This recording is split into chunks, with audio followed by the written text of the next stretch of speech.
The Blackmont family secret. The candlelight danced on my desk as I picked up my pen. Outside my window, the Kentucky woods made soft sounds in the moonlight. My name is Dr. Thomas Harrington, and I must write down what happened to the Blackmont family.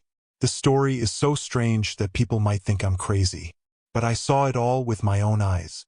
I came to Crestvall County, Kentucky in the fall of 1847. I wanted to start a doctor's practice here after studying medicine in Philadelphia. Crestfall was a small town back then. It had a courthouse, one store, a church, and some houses connected by dirt roads that turned muddy when it rained. Everyone knew their neighbors and their business too. I first heard about the Blackmont family at Whitaker's store. Mrs. Abernathy, whose husband ran the flour mill, stopped talking when I walked up to buy supplies. The silence felt heavy and scary. "Dr. Harrington," said Whitaker, putting his hands on the old counter. "Getting used to living here?" "Well enough," I said. "But I don't have as many patients as I thought I would." Mrs. Abernathy and Whitaker looked at each other strangely. Then Mrs. Abernathy picked up her packages. "That's because folks here take care of themselves," she said. "Or they go to old Widow Jenkins with her herbs and potions. Unless you're a Blackmont," Whitaker added quietly. "Then nothing can help you." Something in his voice made me curious. It sounded scared and fascinated at the same time. "The Blackmonts? I haven't met them yet." Mrs. Abernathy crossed herself like Catholic people do, which was strange because she was Presbyterian. "Pray you never do, doctor. That family has a terrible burden." My scientific mind didn't like this superstitious talk. I had studied at the University of Pennsylvania Medical School. But even then, I felt a cold chill run down my back. "What kind of burden?" I asked, trying to sound professional. Whitaker leaned across the counter and whispered, "Every third son born to a Blackmont dies exactly 33 days after his 33rd birthday. It's been happening since they first came here in 1778. Not one exception in almost 70 years. I would have laughed at this country tale if I hadn't seen the real fear in their eyes. Still, I gave the only answer a man of science could. That must be coincidence. Maybe some family disease that shows up at a certain age. "No coincidence," Mrs. Abernathy said firmly. "My grandmother helped deliver babies for the Blackmonts. She saw when old Ezekiel Blackmont's brother Josiah died. He was healthy one day, found dead in his bed the next. No marks on him, no signs of sickness. And Ezekiel's son Jeremiah," Whitaker added. 33 days after turning 33, he was getting water from the well when he just fell down. My father helped carry his body back to the house. I paid for my things and left, but their words stayed in my head. Such exact patterns in death didn't make medical sense. But I couldn't accept the other explanation, that some supernatural force had marked this family. I decided to learn more about the Blackmonts, just to prove these fears wrong with facts. That chance came sooner than I expected. 3 days later, a young boy about 10 years old came to my door before sunrise. He knocked hard on the frame. I opened the door and found him breathing hard, his eyes wide with worry. "Dr. Harrington, sir," he gasped. "My pa sent me. He says you're needed at the Blackmont farm right away. It's about Mr. Daniel Blackmont, sir. He's taken sick." I grabbed my medical bag quickly, got my horse ready, and followed the boy down a winding trail deep into the woods, far past the edge of Crestfall. The trip took almost an hour.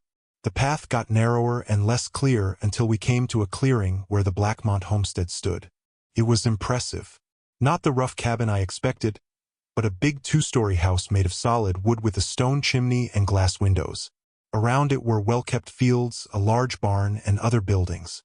This showed wealth that was uncommon in these parts. But despite all this, the place felt sad, as if the very boards and beams knew some terrible secret. The boy led me to the front door, which opened before we reached it. A man about 50 stood there. His face was deeply lined, his clothes good quality but worn from work. "Isaiah Blackmont," he said, holding out a rough hand. "Thank you for coming, doctor. This is my son Daniel. He's the third of my sons, and today is 33 days since his 33rd birthday." The words hit me hard. The coincidence seemed too perfect, as if I had been pulled into the very superstition I had dismissed days earlier. "Mr. Blackmont," I said carefully, "I understand your concern, but maybe I should explain." "I know what you're thinking," he interrupted. His blue eyes, the color of winter sky, looked at me with an intensity that made me quiet. "That I'm a God-fearing man giving in to pagan fears.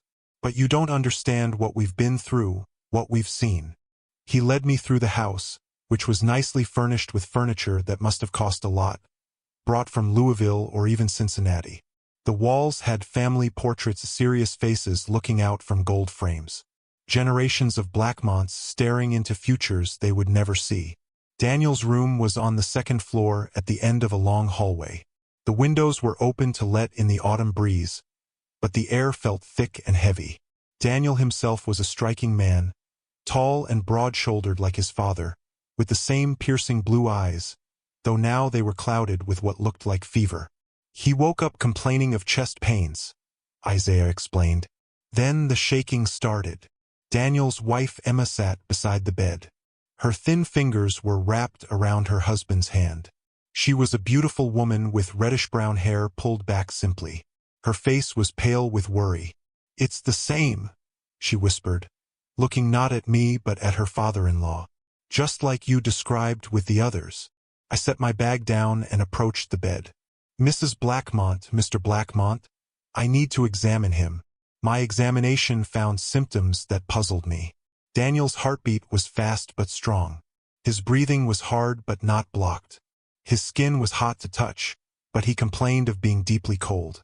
When I pressed on his stomach, he showed no pain that might mean internal bleeding or organ failure. The Blackmont family secret. The candle light danced on my desk as I picked up my pen. Outside my window, the Kentucky woods made soft sounds in the moonlight. "My name is Dr. Thomas Harrington, and I must write down what happened to the Blackmont family. The story is so strange that people might think I'm crazy. But I saw it all with my own eyes. I came to Crestfall County, Kentucky in the fall of 1847. I wanted to start a doctor's practice here after studying medicine in Philadelphia. Crestfall was a small town back then. It had a courthouse, one store, a church, and some houses connected by dirt roads that turned muddy when it rained. Everyone knew their neighbors and their business too. I first heard about the Blackmont family at Whitaker's store. Mrs. Abernathy, whose husband ran the flour mill, stopped talking when I walked up to buy supplies. The silence felt heavy and scary. "Dr. Harrington," said Whitaker, putting his hands on the old counter. "Getting used to living here?" "Well enough," I said, "but I don't have as many patients as I thought I would." Mrs. Abernathy and Whitaker looked at each other strangely. Then Mrs. Abernathy picked up her packages. "That's because folks here take care of themselves," she said. "Or they go to old Widow Jenkins with her herbs and potions. Unless you're a Blackmont," Whitaker added quietly. "Then nothing can help you." Something in his voice made me curious. It sounded scared and fascinated at the same time. "The Blackmonts? I haven't met them yet." Mrs. Abernathy crossed herself like Catholic people do, which was strange because she was Presbyterian. "Pray you never do, Doctor. That family has a terrible burden." My scientific mind didn't like this superstitious talk. I had studied at the University of Pennsylvania Medical School. But even then, I felt a cold chill run down my back. "What kind of burden?" I asked, trying to sound professional. Whitaker leaned across the counter and whispered, "Every third son born to a Blackmont dies exactly 33 days after his 33rd birthday. It's been happening since they first came here in 1778. Not one exception in almost 70 years. I would have laughed at this country tale if I hadn't seen the real fear in their eyes. Still, I gave the only answer a man of science could. That must be coincidence. Maybe some family disease that shows up at a certain age. "No coincidence," Mrs. Abernathy said firmly. "My grandmother helped deliver babies for the Blackmonts. She saw when old Ezekiel Blackmont's brother Josiah died. He was healthy one day, found dead in his bed the next. No marks on him, no signs of sickness. And Ezekiel's son Jeremiah," Whitaker added. 33 days after turning 33, He was getting water from the well when he just fell down. My father helped carry his body back to the house. I paid for my things and left, but their words stayed in my head. Such exact patterns in death didn't make medical sense. But I couldn't accept the other explanation, that some supernatural force had marked this family. I decided to learn more about the Blackmonts, just to prove these fears wrong with facts. That chance came sooner than I expected. 3 days later, a young boy about 10 years old came to my door before sunrise. He knocked hard on the frame.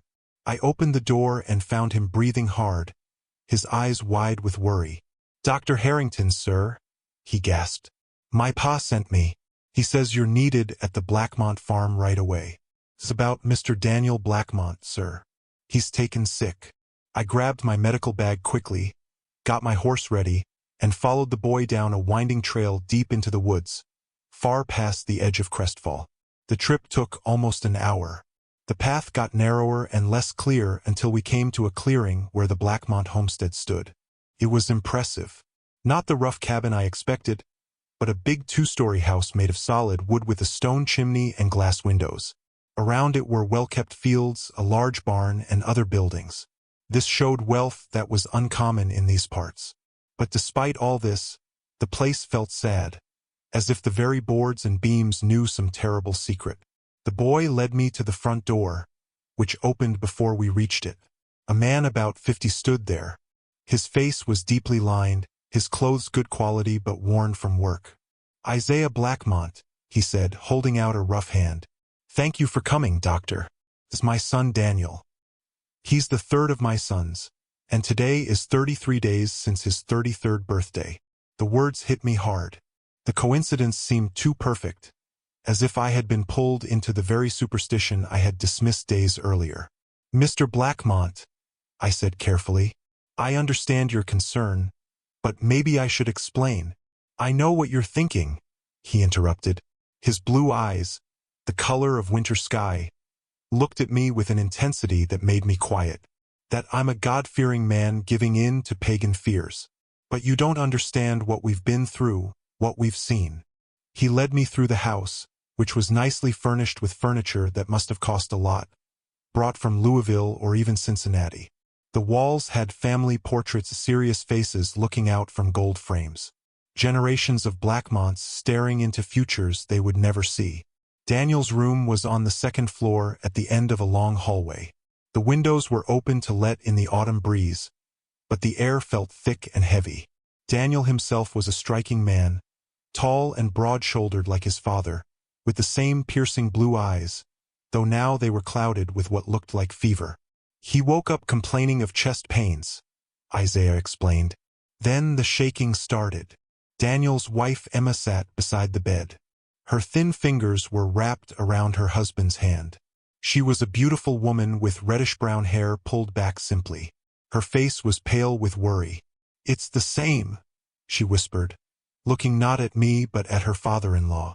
"Just like you described with the others." I set my bag down and approached the bed. "Mrs. Blackmont, Mr. Blackmont, I need to examine him." My examination found symptoms that puzzled me. Daniel's heartbeat was fast but strong. His breathing was hard but not blocked. His skin was hot to touch, but he complained of being deeply cold. When I pressed on his stomach, he showed no pain that might mean internal bleeding or organ failure. "Have you given him anything?" I asked. "Any home remedies or treatments?" Emma shook her head. "Nothing except willow bark tea for the fever. We've learned that nothing helps." The giving up feeling in her voice bothered me more than any of the physical symptoms I saw. It was as if the whole household had already accepted Daniel's death as certain. "Mr. Blackmont," I spoke to Isaiah, "I'd like to talk with you privately." He nodded and we stepped into the hallway, leaving Emma to watch over her husband. Once we were alone, I spoke plainly. "Sir, I've heard rumors about your family, about a pattern of deaths." Isaiah's face stayed calm, but his hands strong. Capable hands that had clearly built everything he owned shook slightly. "Not rumors, doctor. Facts. My brother Samuel, my uncle Josiah, my grandfather's brother Elijah, all third sons, all dead 33 days after their 33rd birthday. And now my Daniel. His voice cracked when he said his son's name. There must be an explanation, I insisted. Maybe something in the environment, the water supply, or exposure to certain crops or animals. You think we haven't thought of that? There was no anger in his voice, only tired patience, like explaining a simple truth to a child. My grandfather moved the family home 3 times. My father sent my brother Samuel to live in Louisville when his time came. It made no difference. Samuel died in a good hotel surrounded by the best doctors in the state. Then maybe it's hereditary, some condition that strikes only the 3rd son, exactly 33 days after a specific birthday. He shook his head. No, doctor. We are marked. By what or for what purpose, I cannot say. A chill went through me, not from any wind, but from the complete conviction in Isaiah's voice. Before I could respond, a cry came from Daniel's room, a sound of such terror that it seemed to freeze the very air in my lungs. We rushed back to find Daniel having convulsions on the bed. His back was arched at an impossible angle. His eyes rolled back to show only whites. Emma had been thrown to the floor by the violence of his movements. She scrambled backward, her face a mask of horror. Hold him down, I commanded, rushing to my bag to get laudanum. Isaiah and I struggled to hold Daniel still. His strength seemed to have multiplied many times. His skin burned like fire under my hands, and a strange smell filled the room. Not the usual smells of sickness, but something sharp and unfamiliar, like metal heated until it glows. I managed to give him a dose of laudanum, though much of it spilled down Daniel's chin as he thrashed. Slowly, the convulsions stopped, not because of the medicine I suspected, but from pure exhaustion. As Daniel lay panting, sweat-soaked and trembling, I noticed something strange. On his forearms, just visible under the rolled-up sleeves of his nightshirt, were marked small, perfect circles that seemed to have appeared during his fit. They weren't bruises or burns, but something completely different, as if the skin had been somehow changed at a basic level. What are these? I asked, gently turning his arm to look at the marks more closely. Isaiah looked over my shoulder and breathed out slowly. The signs, he murmured. They always come near the end. You've seen these before? He nodded.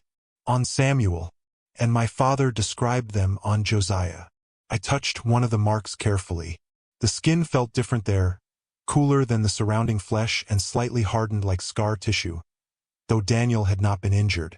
I need to write this down, I said, getting my journal from my bag. And I want to stay through the night to watch his condition. Isaiah and Emma exchanged a glance, some unspoken communication passing between them. Of course, doctor, he finally said, though I fear you'll only be documenting his passing, not his recovery. Night fell over the Blackmont farm, bringing with it a silence so deep it seemed to press against the windows like a living thing. Daniel's condition got somewhat better.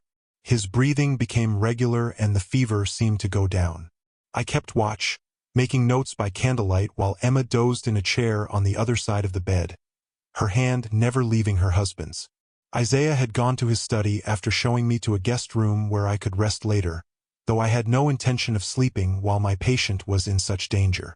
The house creaked and settled around us, the familiar sounds of an old wooden building adjusting to the cooling night air. But there were other sounds too, sounds I couldn't easily identify. A faint scratching from inside the walls, like claws or fingernails. Occasional whispers that seemed to come from the very corners of the room. But when I turned to look, there was nothing but shadow. I blamed these disturbances on tiredness and an overactive imagination brought on by the superstitious talk about the family. Still, I found myself looking repeatedly at the clock on the mantel, watching as it ticked steadily toward midnight. At exactly 12 o'clock, Daniel's eyes flew open. He sat straight up in bed, startling Emma from her half-sleep. His gaze was fixed on a point across the room, looking at something neither Emma nor I could see. "Daniel," Emma whispered, holding his hand more tightly. He didn't respond to her voice. Instead, he began to speak in a measured, hollow tone, completely unlike his normal speech. "They're coming for me," he said, his eyes still focused on that invisible point. just like they came for Samuel and Josiah and all the others. Who, Daniel? I asked, moving into his line of sight. Who is coming for you? His eyes shifted to me, though I had the clear feeling he was looking through rather than at me. The collectors, he replied. Those who marked us before we were born. Emma began to cry silently, her shoulders shaking as she tried to hold back her sobs. I put a hand on Daniel's forehead. The fever had returned, higher than before. He's delirious, I told Emma, reaching again for my bag. I'll prepare another dose of laudanum. No, Daniel said. His voice was suddenly stronger, more clear. His hand shot out and gripped my wrist with surprising strength. You must listen, doctor. There isn't much time. Something in his manner made me pause. I'm listening, Daniel. The curse began with Nathaniel Blackmont, my great-grandfather.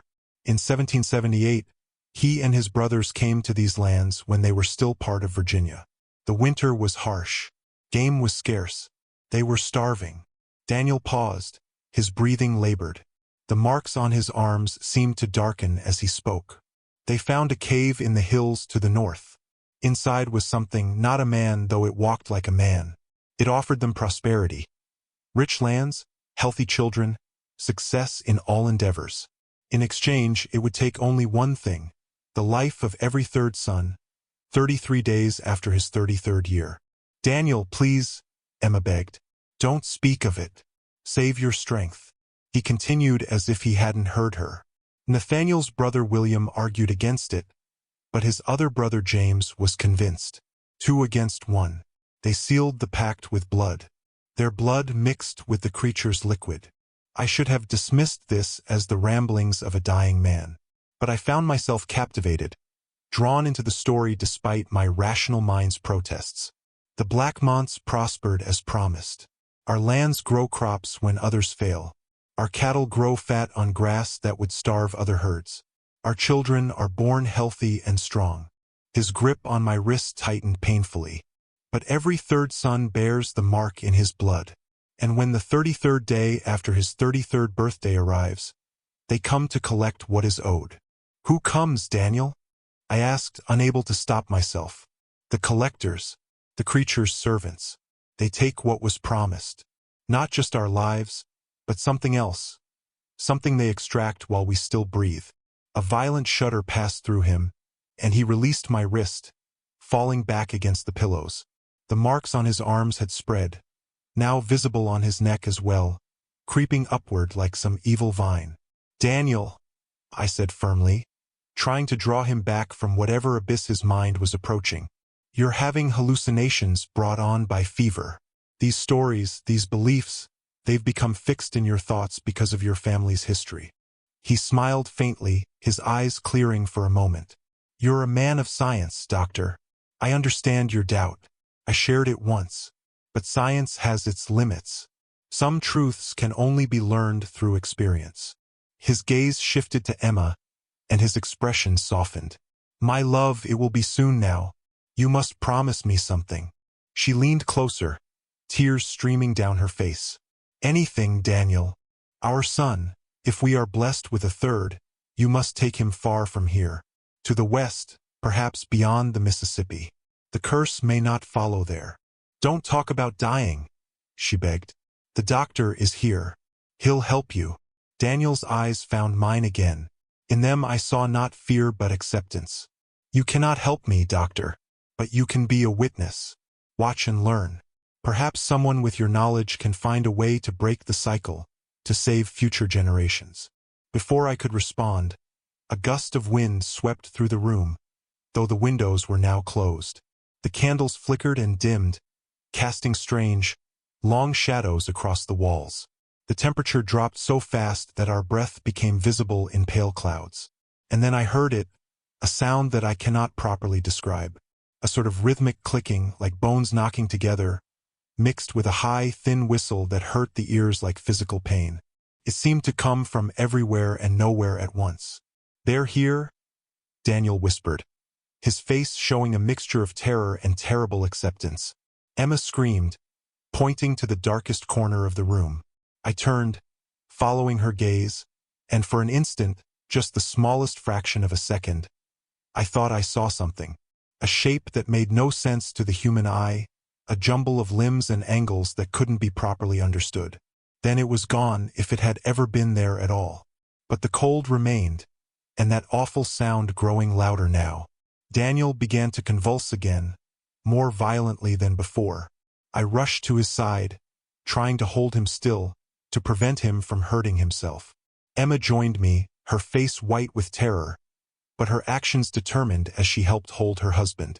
The marks on his skin spread before our eyes, multiplying and darkening until they covered his visible flesh like a grotesque pattern of stars.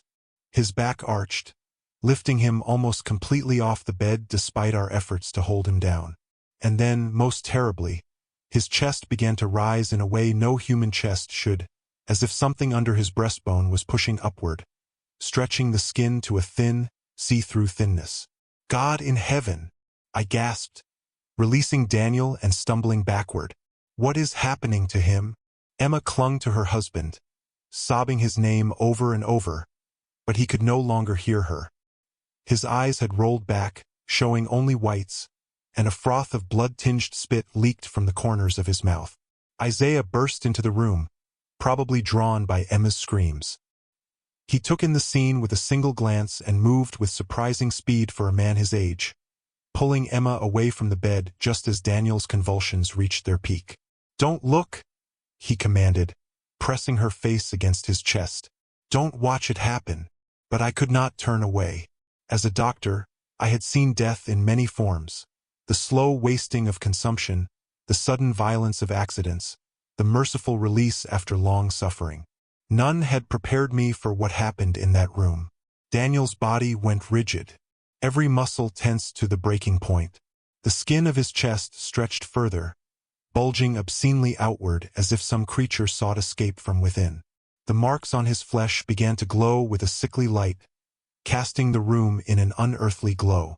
Then came a sound I shall never forget, a wet tearing noise accompanied by a high keening wail that seemed to come not from Daniel's throat, but from the very air around us. His chest opened. There is no other word for it, though it describes nothing of the horror of that moment. It was not a rupture or a wound as medicine understands such things. Rather, it was as if a seam had been unstitched, revealing not the expected internal organs, but a cavity of deep darkness. From that impossible opening emerged, or perhaps more accurately, was extracted something that looked like smoke, but moved with purpose, with intelligence. It coiled and twisted in the air above Daniel's body, pulsing with an inner light that matched the glow of the marks on his skin. The clicking sound reached a crescendo, and the smoke-like substance was drawn toward the corner of the room, stretching and thinning as if being pulled by an irresistible force. For a moment, it hung there, a twisting column of glowing vapor, before collapsing inward, vanishing as if it had never existed. In the sudden silence that followed, Daniel Blackmont drew a single rattling breath and then no more. The marks on his skin faded, leaving only pale, perfect circles like old scars. The unnatural cold went away, and the candles burned steady once more. If it hadn't been for the still form on the bed and the haunted expressions on the faces of Isaiah and Emma, I might have convinced myself I had experienced some sort of hallucination. Isaiah released Emma, who fell to her knees beside the bed, taking Daniel's now lifeless hand in hers. He made no move to comfort her further. Instead, he turned to me with an expression of grim validation. "Now you have seen," he said simply. "Now you know." I could form no response. My medical training, my scientific worldview, everything I had built my identity upon lay in ruins around me. I had witnessed something that defied explanation, that shattered the boundaries of natural law as I understood it. Dawn broke over the Blackmont farm. The ordinary light of day did little to drive away the shadows that now lived in my mind. I sat at the kitchen table, a cup of cooling coffee before me, my hand still trembling slightly as I tried to record the night's events in my journal. Isaiah entered, his face gray with exhaustion and grief, but composed. He had spent the hours since Daniel's death making arrangements, sending a farmhand to notify the undertaker in Crestvall, comforting Emma until she finally fell into a laudanum-induced sleep. "Will you report what you saw, doctor?" he asked, pouring himself coffee from the pot on the stove. I set down my pen. Who would believe me? What medical journal would publish an account of whatever that was? I would be dismissed as a madman or a fraud. But you believe it happened. It wasn't a question, but I answered anyway. I saw it with my own eyes. I cannot deny the evidence of my senses, though every fiber of my being wishes to. Isaiah nodded slowly. The burden of knowledge. We Blackmonts have carried it for generations. Your ancestors, they made this pact willingly? For prosperity. They were desperate men in desperate times. Isaiah's gaze drifted to the window, where the morning sun lit fields more green and healthy than any others in the county. And the creature was clever. It knew exactly what to offer, how to phrase its terms to make them seem acceptable. But surely once they understood the consequences. By then it was too late. The pact was sealed in blood. Blackmont blood. He turned back to me, his eyes reflecting a sorrow so deep it seemed bottomless. We've tried to break it. Every generation has tried. Prayer, rituals, even an exorcism performed by a priest brought from New Orleans at great expense. Nothing has worked. I thought of my neat medical textbooks, their confident explanations of bodily functions and diseases. How inadequate they seemed now. The cave, I said suddenly. The one where your ancestors met this being. Does it still exist?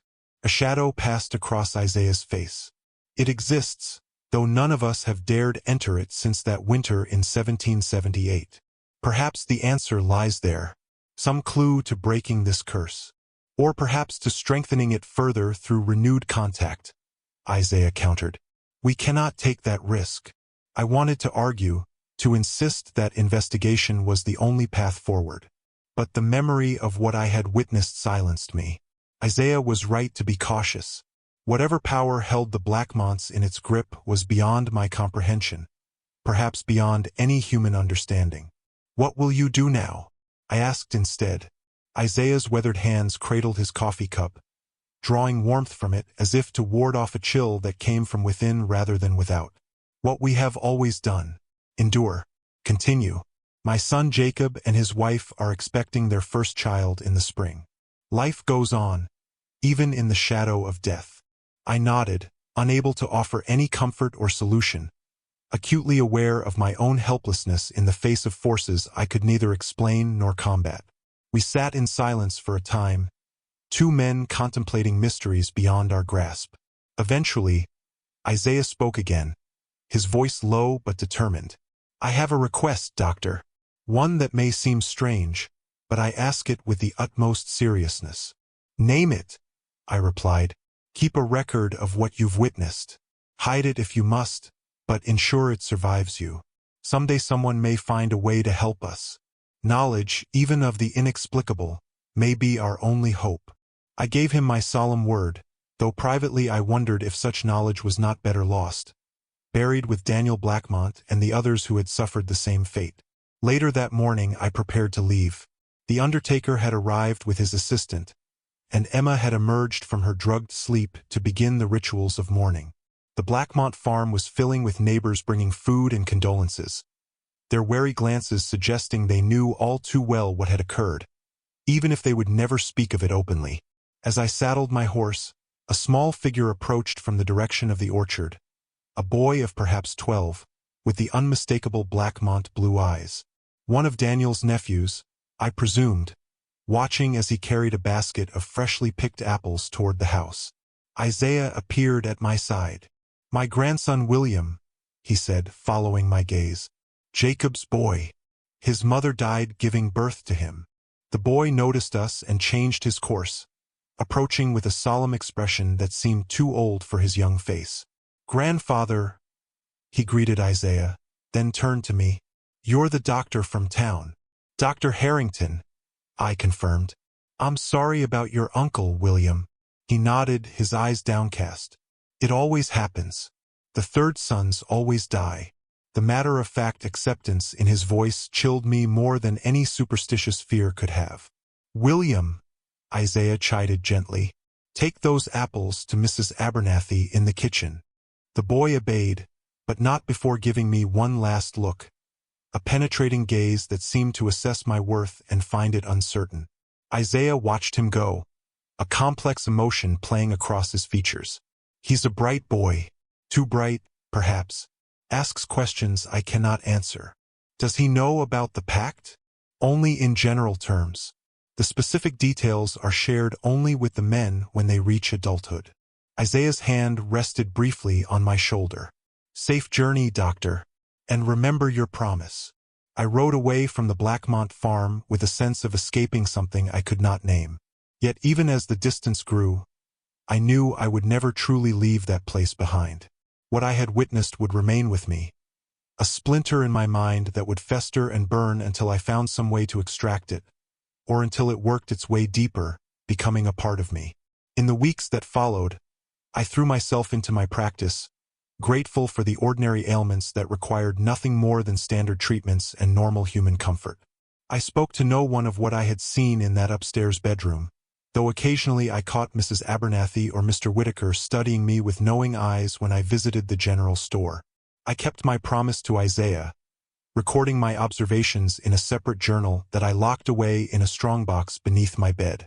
At night, I often woke from dreams in which that clicking sound echoed through darkness, drawing closer with each repetition. Winter descended on Crestfall, snow covering the hills and muffling the sounds of the town. I had not returned to the Blackmont farm, though I received word that Emma had gone to stay with her sister in Cincinnati, unable to remain in the house where her husband had died so strangely. Then, on a bitter January evening, as I sat before my fire reviewing patient notes, a knock came at my door. Reluctantly leaving the warmth, I opened it to find William Blackmont, his thin shoulders dusted with snow, his face pinched with cold. "William," I said in surprise, ushering him in, "what brings you out on such a night?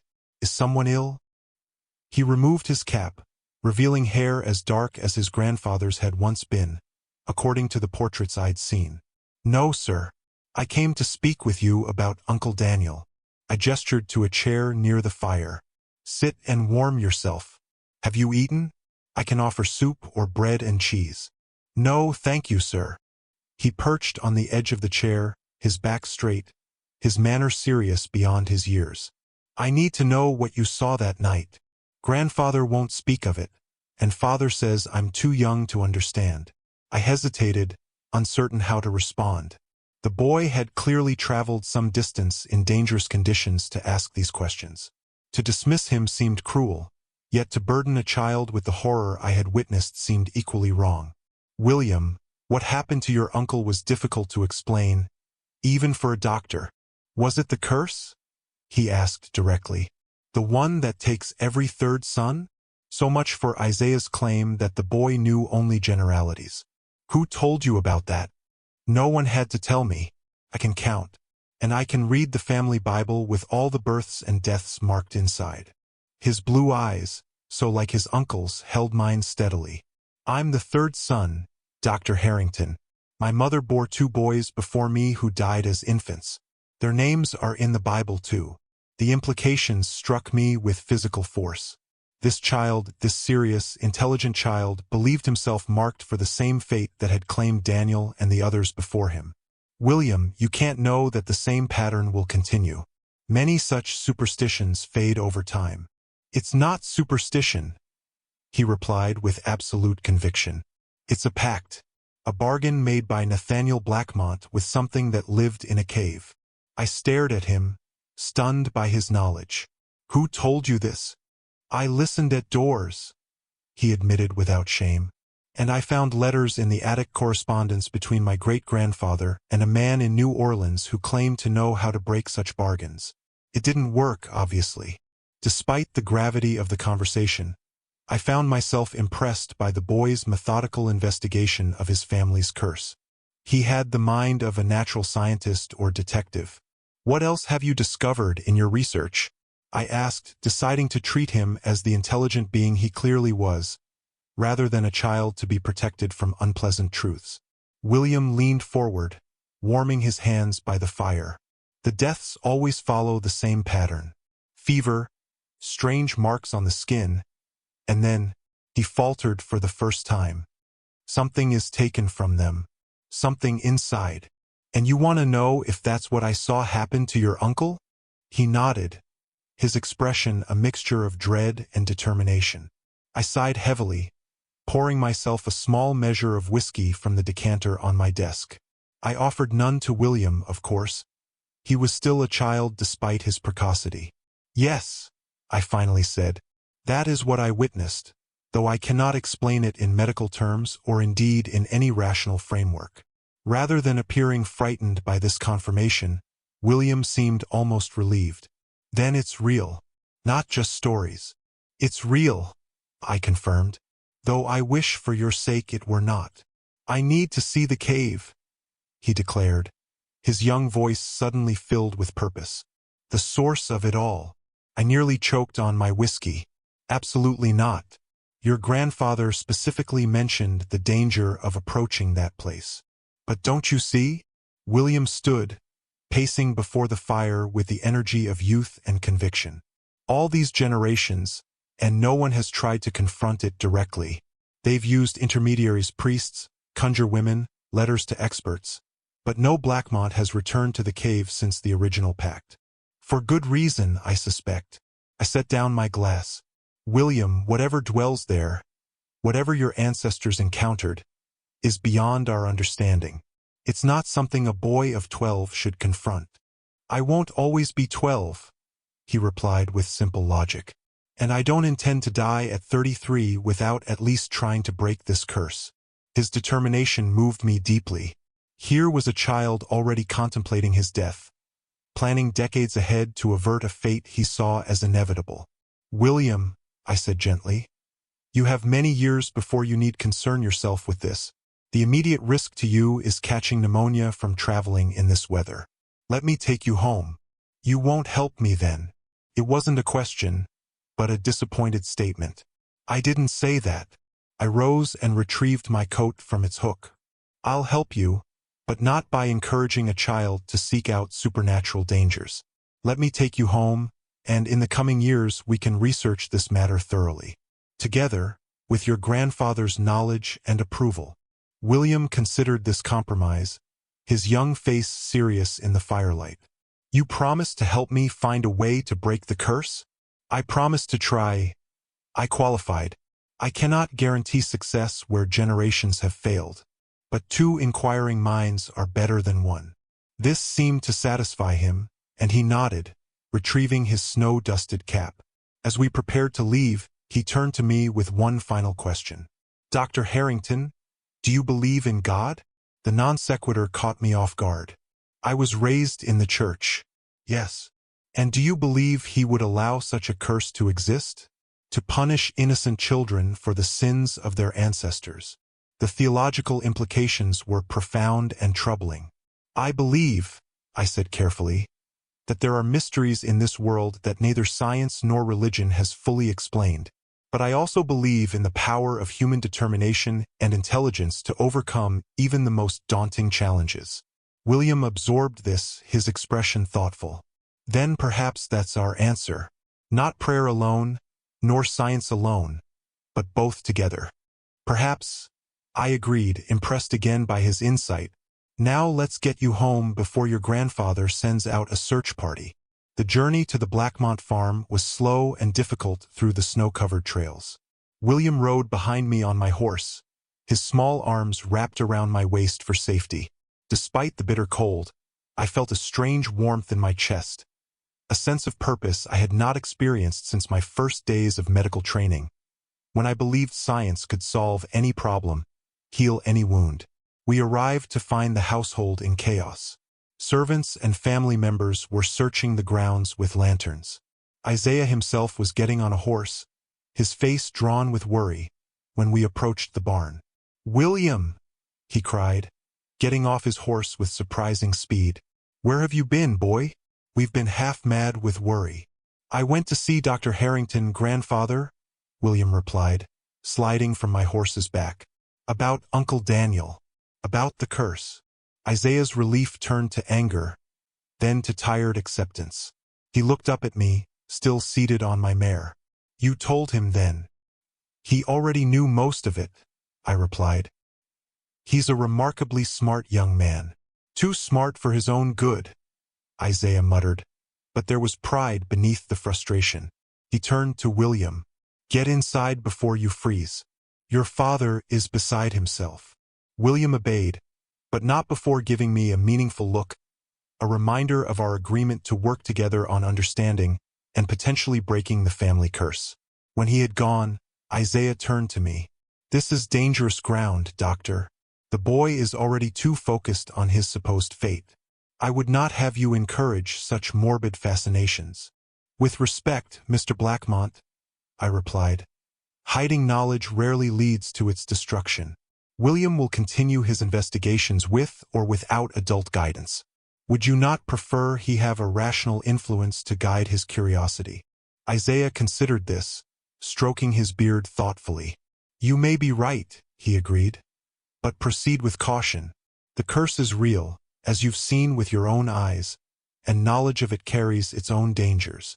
I promised care and discretion, and we parted on good terms, though I sensed Isaiah remained uncertain about my involvement in his grandson's quest. As I rode back to Crestfall through the silent, snow-covered forest, I thought about the path that lay ahead. I had committed myself to exploring a mystery that defied rational explanation, that challenged the very foundations of my scientific worldview. Yet I felt no regret, only a growing determination to help William Blackmont escape the fate that seemed written in his blood. The years that followed saw William grow from a serious boy into a studious young man. Our collaboration continued, conducted through regular meetings at my office in Crestfall and occasional visits to the Blackmont farm when Isaiah was otherwise occupied. William proved to have not only a keen intellect but a natural ability for scientific inquiry, absorbing medical and botanical knowledge with ease. By the time he reached 18, he had gathered an impressive collection of books on folklore, religious practices, and mysterious philosophy, ordered at considerable expense from booksellers in Louisville, Cincinnati, and even New York. His room at the Blackmont farm looked like a scholar's study more than a young man's quarters, with shelves of leather-bound books and notebooks filled with his precise handwriting. I contributed what medical knowledge I could, focusing on the physical signs of the curse. The fever, the strange marks, the inexplicable extraction of something from the victims. We documented similar phenomena from medical literature, though nothing quite matched what I had witnessed in Daniel's final moments. Isaiah watched our collaboration with growing concern but did not forbid it. Perhaps he recognized that William's scholarly approach was healthier than fatalistic acceptance. Or perhaps he simply acknowledged that his grandson's determination would not be stopped by parental prohibition. In the spring of 1855, when William was 20, a significant discovery occurred. While examining county records in the Crestvall Courthouse, he found a land deed that mentioned strange rock formations with indigenous markings in the exact area where family stories placed the Cave of the Bargain. This was the first documented reference to the location we had found outside of Blackmont family stories. William brought the discovery to me with barely contained excitement. This proves it exists, Doctor, and these indigenous markings may hold clues to the nature of the entity that made the pact with my ancestors. It proves a cave exists, I cautioned. Not necessarily the cave, nor that any supernatural entity lives there. There's one way to find out, he replied, his blue eyes bright with the fever of discovery. I knew immediately what he intended. William, we've discussed this. The cave is dangerous. I'm no longer a child, he reminded me. I'm 20 years old, a man by any measure, and I've spent 8 years preparing for this moment. He was right, of course. He had grown into a tall, strong young man with the characteristic Blackmont features, but a scholarly manner that set him apart from his more practical relatives. He had dedicated himself to understanding the curse that hung over him, approaching it with methodical thoroughness that would have impressed my medical professors. Your grandfather, I began. Need not know, William finished. Not until we've determined whether there's anything of value to be learned. If we find nothing, no harm done. If we find something significant, we might also find the entity itself, I pointed out. William nodded seriously. That possibility has occurred to me, which is why I've studied protective rituals from various traditions. Christian, Jewish, indigenous, even some from Asia and Africa. I've compiled what seems most likely to be effective based on the consistent elements across cultures. I had to admire his thoroughness, even as I worried about the path he was determined to walk. When do you propose we undertake this expedition? The summer solstice, he replied without hesitation. June 21st. If this entity has supernatural origins, the solstice may be significant, a time when the boundary between worlds is thought to thin in many traditions. That's less than a month away. I've waited 8 years, Doctor. I can hardly wait longer now that we have a specific location. I saw the determination in his face and knew further argument would be useless. Better to accompany him, to provide what protection my presence might offer, than to refuse and have him venture alone into whatever dangers awaited. Very well, I agreed reluctantly. But we take precautions. Medical supplies, weapons if necessary, and we tell someone where we're going. Agreed to the first two, William said. But who would we tell that wouldn't immediately report to my grandfather? He had a point. Isaiah Blackmont was a respected figure in Crestfall County, and few would keep such information from him if they believed his grandson might be in danger. We'll leave sealed letters, I suggested, to be opened only if we don't return within a specified time. William agreed to this compromise, and we spent the following weeks in careful preparation. He gathered the materials for his protective rituals: salt, silver, specific herbs and roots, biblical passages copied onto parchment. I assembled a comprehensive medical kit and borrowed a pair of pistols from a patient who owed me a favor, though what use conventional weapons would be against the force we might encounter, I could not say. The night before the solstice, I slept poorly, my dreams haunted by that rhythmic clicking sound I had heard 8 years earlier in Daniel Blackmont's bedroom. I woke before dawn, a sense of foreboding hanging over me like a physical weight. For a moment, I considered sending a message to William, calling off our expedition. But I knew he would go regardless, and I could not allow him to face whatever waited in that cave alone. We met as planned at the edge of Blackmont property, where the cultivated fields gave way to wild forest. William arrived on horseback, saddlebags bulging with his mysterious supplies, his face set with determination. Last chance to reconsider, I offered, knowing even as I spoke that he would not. I've been preparing for this day since I was 12 years old, he replied. I'm not turning back now. We rode in silence through the forest, following a faint trail that wound northward into increasingly rough terrain. The June heat was oppressive, and sweat soaked through my shirt long before midday. William seemed less affected, his focus entirely on our destination. According to the land deed and family stories, the cave lay in a limestone outcropping near a bend in Elkhorn Creek, approximately 5 miles north of the Blackmont farm. As we approached the area, the forest grew denser, the undergrowth more tangled, as if nature itself sought to bar our path. It should be just ahead, William said, consulting a rough map he had drawn based on the courthouse records. Past that ridge. We dismounted and secured our horses to a sturdy oak, continuing on foot through the thick vegetation. The sound of running water grew louder as we climbed the ridge, and when we crested it, we found ourselves looking down into a small, secluded valley. Elkhorn Creek cut through it, its waters clear and swift, and on the opposite bank rose a limestone bluff pockmarked with dark openings, caves of varying sizes. There, William pointed to the largest opening, a yawning mouth in the pale rock. That must be it. We descended into the valley and crossed the creek at a shallow point, the cold water a brief relief from the summer heat. As we approached the cave entrance, I noticed something William had mentioned from the deed. Markings carved into the rock around the opening.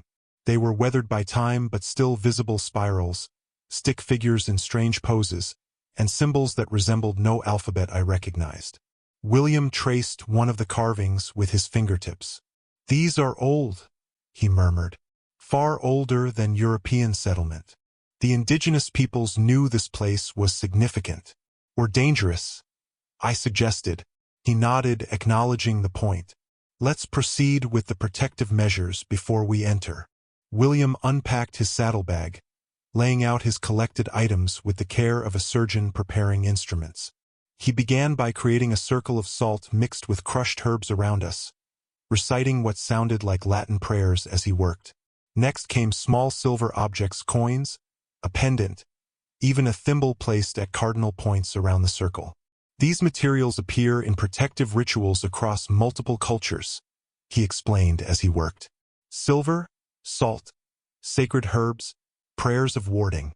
If there's any effectiveness to such protections, this combination should provide it. I helped as directed, feeling somewhat foolish but unwilling to dismiss any precaution, however mysterious. When the preparations were complete, William lit a small oil lamp and handed me one of the pistols. "Ready?" he asked, his voice steady despite the gravity of the moment. I nodded, unable to find words appropriate to the situation. We stepped into the cave entrance, the daylight fading behind us as we ventured deeper into the earth. The passage narrowed quickly, forcing us to proceed in single file, William leading with the lamp held high. The air grew cooler and damp, with an underlying mineral scent that was not unpleasant. Water trickled somewhere in the darkness, a constant, soothing sound. "It seems like an ordinary cave so far," I observed after we had walked for perhaps 5 minutes. "The entrance would be," William replied. According to the family story, Nathaniel and his brothers went quite deep before encountering whatever it was. We continued in silence, the passage occasionally widening into small chambers before narrowing again.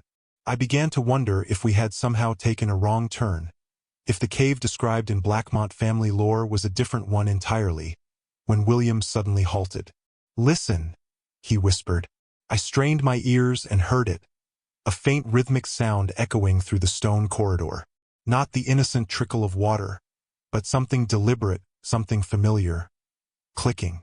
The same clicking I had heard in Daniel Blackmont's bedroom 8 years earlier.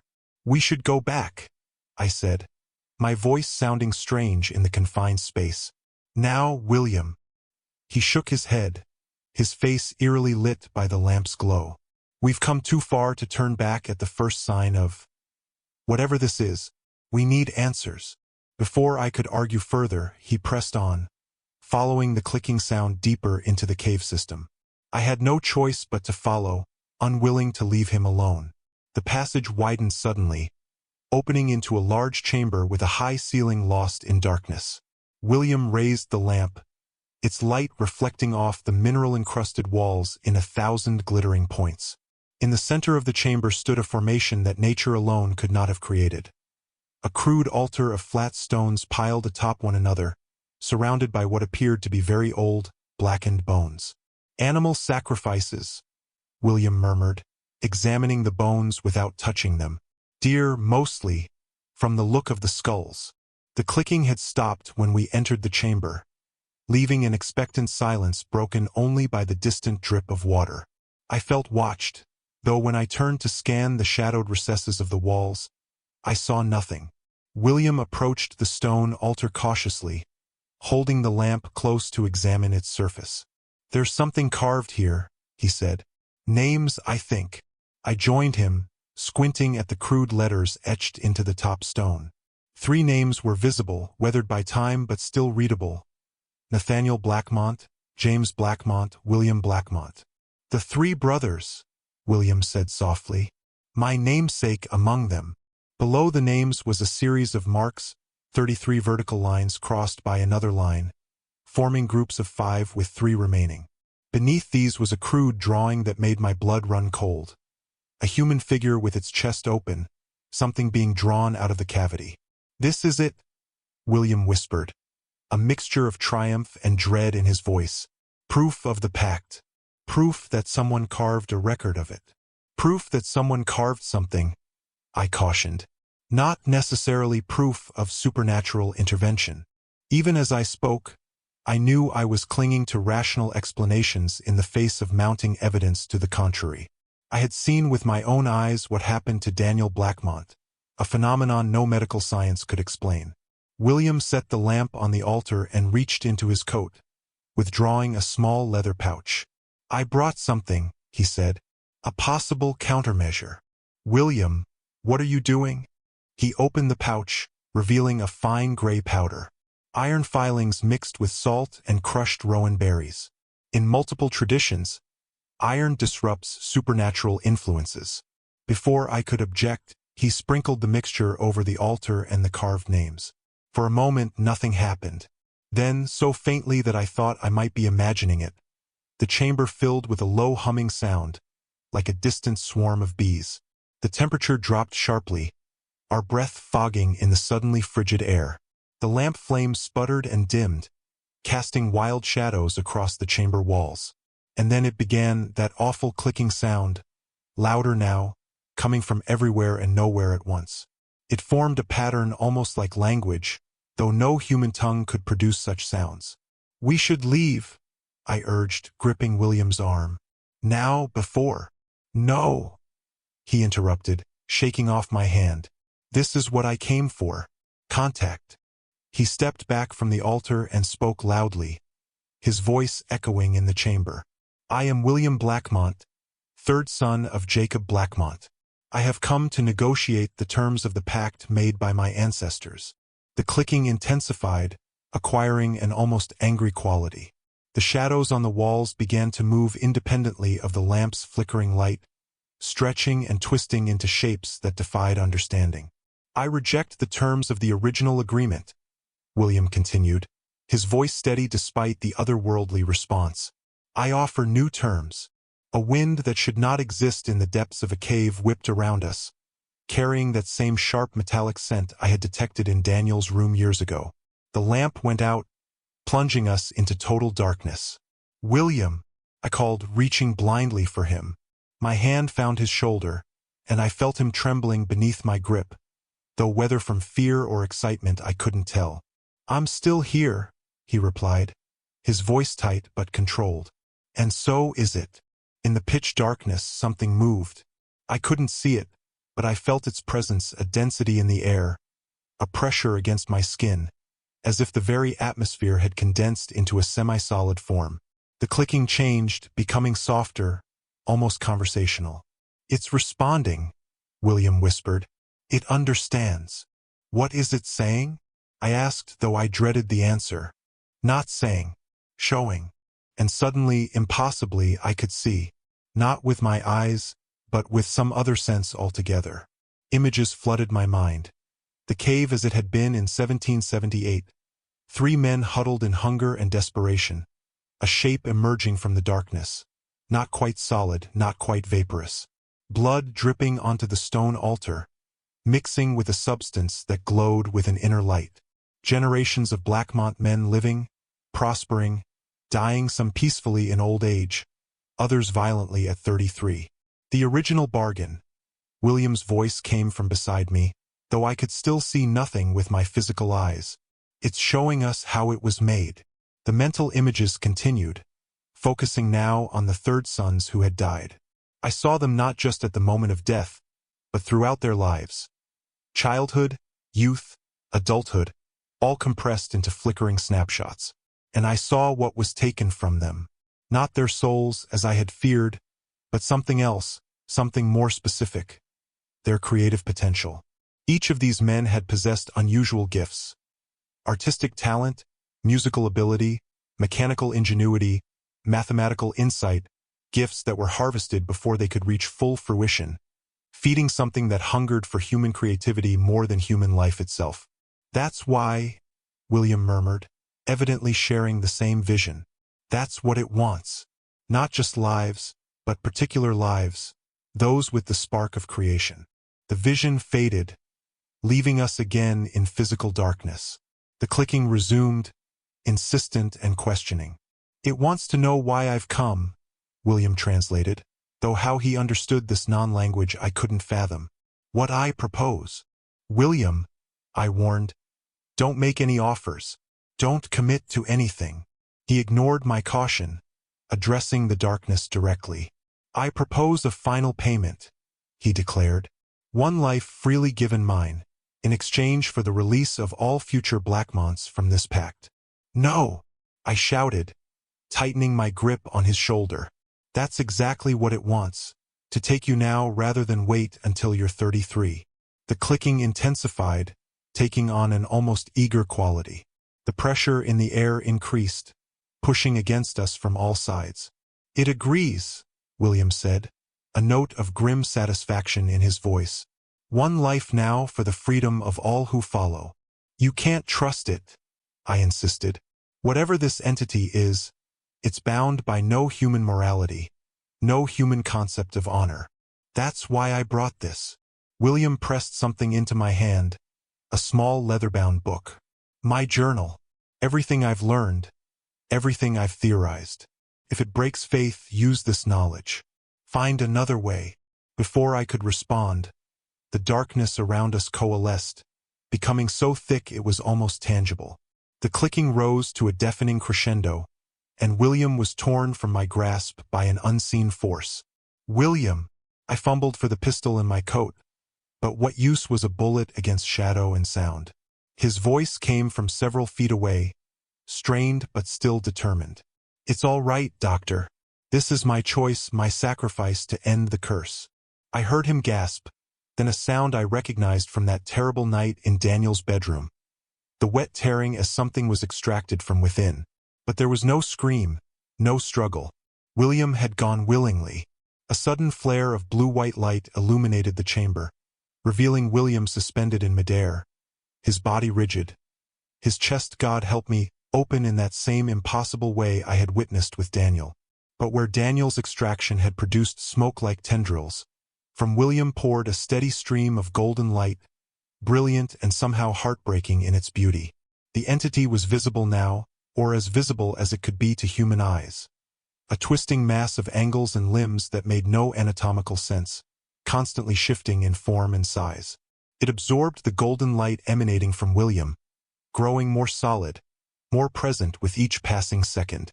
I stood frozen, the pistol forgotten in my hand, William's journal clutched to my chest. This was beyond medicine, beyond science, beyond the comprehension of a rational mind. Yet I could not deny the evidence before me. The fulfillment of a bargain made generations ago, the willing sacrifice of a brilliant young man to save his family from a curse written in blood. The extraction seemed to last an eternity, though it was likely only minutes. When the golden light finally faded, William's body was lowered gently to the stone floor of the cavern. The entity loomed over him, now fully corporeal, a being of shifting darkness with points of light like stars embedded in its mass. It turned toward me, though it had no face that I could discern, no eyes to meet mine. The clicking sound it produced formed a pattern I somehow understood, not as words but as concepts impressed directly upon my mind. Witness. Remember, the pact is complete. The bloodline is free. Then it was gone. Not withdrawing or fading, but simply ceasing to exist in our dimension, leaving behind only a lingering chill and the faint scent of metal heated to glowing. I rushed to William's side, medical instincts overriding terror. His chest was whole again, no sign of the impossible opening I had witnessed. His skin was cold but unmarked by the circular patterns that had covered Daniel. His eyes were open, staring sightlessly at the cavern ceiling, an expression of profound peace on his features. I closed those eyes gently, my own vision blurred with tears. William Blackmont had achieved what generations of his family could not. He had broken the curse, but at the cost of his own life and whatever brilliant future he might have had. I carried his body from the cave, a task made difficult by the uneven terrain and my own exhaustion. The horses startled at our approach, sensing perhaps the lingering touch of the otherworldly that clung to us both. With great effort, I secured William's body across his mount and led both horses back toward the Blackmont farm, dreading the moment when I would have to explain to Isaiah what had transpired. We arrived as dusk was falling, the familiar buildings of the farm silhouetted against the darkening sky. A figure emerged from the house as we approached, Isaiah himself, alerted by the sound of hooves in the yard. He took one look at the burden draped across William's horse and let out a sound I hope never to hear again. A raw cry of grief and understanding. "You went to the cave," he said, his voice hollow as he helped me lower his grandson's body. "He convinced you to take him there." "He would have gone alone if I had refused," I replied, though the words provided little comfort to either of us. Isaiah cradled William in his arms, the boy's lanky frame suddenly childlike again in death. Was it the curse? But he was only 20. It shouldn't have happened for another 13 years. "No," I said quietly. "Not the curse. A choice." In the lamplight spilling from the open door of the farmhouse, I explained what had occurred in the cave. The altar, the visions, William's bargain, and the entity's acceptance of his sacrifice. Isaiah listened in silence, tears tracking down his weathered face. He believed it would free the family, I concluded, that his sacrifice would end the curse for all future Blackmonts. Isaiah looked down at William's peaceful face. "My brilliant, foolish grandson," he murmured, "always thinking he could solve what generations could not." "Do you believe he succeeded?" I asked. "That the curse is truly broken?" "I suppose we'll never know for certain until the next third son reaches his 33rd year," Isaiah sighed heavily. "But William believed it. That will have to be enough for now." We carried him into the house, where the news of his death spread quickly among the family and servants. Jacob Blackmont, William's father, returned from the fields to find his son laid out in the parlor. His grief transformed quickly to rage when he learned of our expedition to the cave. "You had no right," he shouted at me, his face contorted with anger and sorrow. "No right to take him there, to expose him to that thing." "Jacob," Isaiah intervened, his voice quiet but firm. "The doctor didn't take William anywhere. You know your son, he chose this path years ago, from the moment he learned of the curse. If anyone is to blame, it is I, for not destroying every record, every mention of the cave's existence." Jacob's anger collapsed into grief, and he fell to his knees beside his son's body. "He was going to attend university in the fall," he said brokenly. "He had such plans, such dreams. I left them to their mourning, slipping away to the porch where I could breathe the clean night air and try to process all that had occurred. William's journal remained clutched in my hand, his final gift to me, a record of his research, his theories, his understanding of the force that had claimed his life. Later, after arrangements had been made and the household had fallen into an exhausted, grief-stricken silence, Isaiah joined me on the porch. We sat without speaking for a long time, watching as the stars emerged one by one in the clear summer sky. "He was the best of us," Isaiah finally said. "The brightest mind our family has produced in generations." "He was extraordinary," I agreed. "I've never known anyone with such determination, such clarity of purpose. And now we'll never know what he might have become." Isaiah stared into the darkness, his profile etched in moonlight. A scholar, a scientist, a man who might have made a real difference in the world. "He did make a difference," I said. "If he was right, if his sacrifice truly broke the curse, then he saved countless future lives." Isaiah nodded slowly. "I want to believe that. I need to believe it, or his death becomes meaningless." I held out the journal. "He gave me this before the end. All his research, his theories. He said if the entity broke faith, this knowledge might help find another way." Isaiah stared at the book but made no move to take it. "Keep it," he said finally. "I can't bear to read his words. Not yet, perhaps not ever. But the knowledge shouldn't be lost." "Are you sure? It's your family's history, your legacy." "A legacy of blood and grief." Isaiah shook his head. "No, doctor. You witnessed the end of the story. It's fitting that you be the keeper of its record." I accepted this responsibility with a solemn nod, tucking the journal back into my coat. We sat in silence again, two men forever changed by forces beyond human comprehension. In the years that followed, I often revisited William's journal, reading his meticulous notes, his brilliant insights into the nature of the entity and its bargain with the Blackmonts. Sometimes I added my own observations, creating a comprehensive record of the curse and its apparent end. Isaiah Blackmont lived 5 more years, long enough to see his son Jacob's wife bear another child, a boy they named William in honor of the uncle he would never know. Jacob himself lived to old age, dying peacefully in 1896 at the age of 72. The Blackmont farm prospered, though never to the supernatural degree it had during the years of the Pact. As for whether William's sacrifice truly broke the curse, there has been no way to test his theory. No Blackmont family line has produced 3 sons in the generations since. Perhaps that itself is evidence of some lingering effect, the bloodline unable to recreate the specific conditions that would prove or disprove William's success. I remained in Crestfall until 1860, when the drumbeats of war began to sound across the nation. Foreseeing the conflict to come, I returned to Philadelphia, bringing with me William's journal and my own records of the Blackmont family curse. The Civil War soon engulfed Kentucky, and I lost touch with the family during those turbulent years. Now, as I write these final pages in the winter of my life, I wonder what became of them. Does the Blackmont name still persist in those Kentucky hills? Has the curse truly been broken, or does it merely slumber, waiting for the specific conditions that will awaken it once more? These questions may never be answered in my lifetime. I can only entrust this account to future generations, a record of events that defy rational explanation, yet occurred nonetheless. I have reported them as accurately as my memory allows, without embellishment or speculation beyond what is necessary for understanding. To those who may read these pages in years to come, I offer this warning. There are forces in this world that science has not yet catalogued, entities that exist beyond the boundaries of our understanding.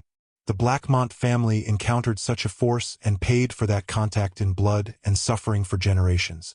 Whether William's sacrifice ended their obligation, I cannot say with certainty, but I believe it did. I choose to believe that his extraordinary act of courage and love for his family was sufficient to satisfy even a supernatural bargain, that his brilliant creative mind, the very thing the entity seemed to crave, was payment enough to free all who would follow. In the end, perhaps faith is all we have when confronting the inexplicable. Faith in sacrifice, faith in redemption, faith that even the darkest curse can be broken by a willing heart. And so I close this account of the Blackmont family of Crestfall County, Kentucky, and the curse that claimed every third son for nearly 70 years. May their story serve as both warning and inspiration to those who come after, a testament to the terrible price of desperate bargains and the power of one young man's determination to save those he would never know. Dr. Thomas Harrington, Philadelphia, Pennsylvania, December 18, 1887.